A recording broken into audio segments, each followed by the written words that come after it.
Okay, so let's jump right in. We're about to travel back 400 years to meet a guy whose advice on living a good life feels like it could have been written yesterday. That man is Francis Bacon. He was a huge deal in 17th century England, a philosopher, a scientist, and a statesman. But honestly, his most lasting legacy might just be his essays, which are this incredibly practical guide for navigating, our own minds, our relationships, and even our careers. Now, to really get Bacon, you first have to understand his big idea, and that is empiricism. It sounds complicated, but it's not. It was this pretty radical idea that we shouldn't just trust old books or what we're told. Instead, real knowledge comes from actually observing the world, from gathering evidence, from experimenting. This is literally the foundation of the entire modern scientific method. And that brings us to the real question here, doesn't it? How did the man who basically invented the scientific method also manage to write such a timeless guide to our messy, complicated human nature? Well, the secret is he applied the exact same principles. He took that same rigorous observation he used to study nature, and he turned it on people, on power, and on the art of living itself. His essays are basically his lab notes on humanity. So here's how we're going to break it down. First, we'll look at his guide to mastering your own inner world.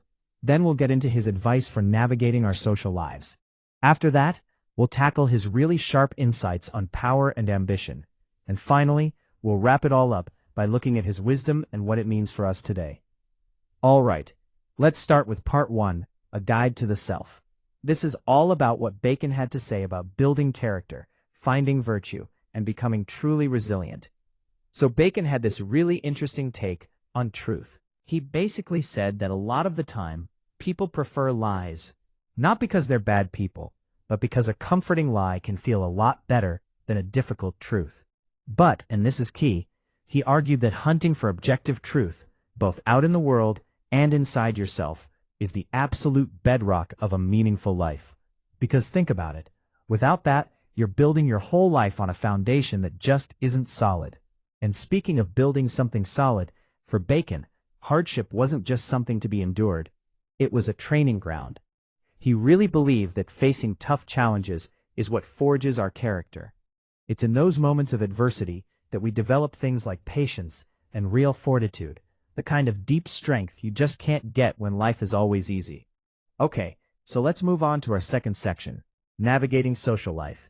This is where Bacon's observations on how we deal with each other feel just so sharp and, frankly, shockingly modern. For example, check out his breakdown of being married versus being single. Bacon doesn't take sides here. He's not telling you what to do. He just lays it out like a scientist. Marriage, it gives you amazing companionship and support, but yeah, it's going to require compromise. Being single, you get total freedom and independence, but you do risk being lonely. His point is there's no single right answer for everybody. The best choice depends entirely on your own life and what you want out of it. Bacon also put our darker emotions under the microscope. He saw envy as one of the absolute worst, calling it a poison that just rots relationships from the inside out. He believed it creates nothing but resentment and conflict. And his solution? His antidote was to actively try to be happy for other people, to learn to admire their successes instead of resenting them. And in that same vein, he thought revenge was just a total waste of time. He got that the impulse is natural, but he warned that all it does is trap you in this endless destructive cycle. For Bacon, strength wasn't about getting even. It was about being strong enough to rise above that urge. You could say it's the 17th century version of the best revenge is living well. He pushed for forgiveness and trusting the legal system to handle justice. But it wasn't all about avoiding the negative stuff. Bacon was a huge champion for the power of true friendship. He thought it was absolutely essential for a happy life, but only if it was built on the right stuff. Mutual respect, total trust, shared values, real emotional support. And this is a big one, a friendship that actually helps you grow as a person. Okay, this brings us to our third section, power and ambition.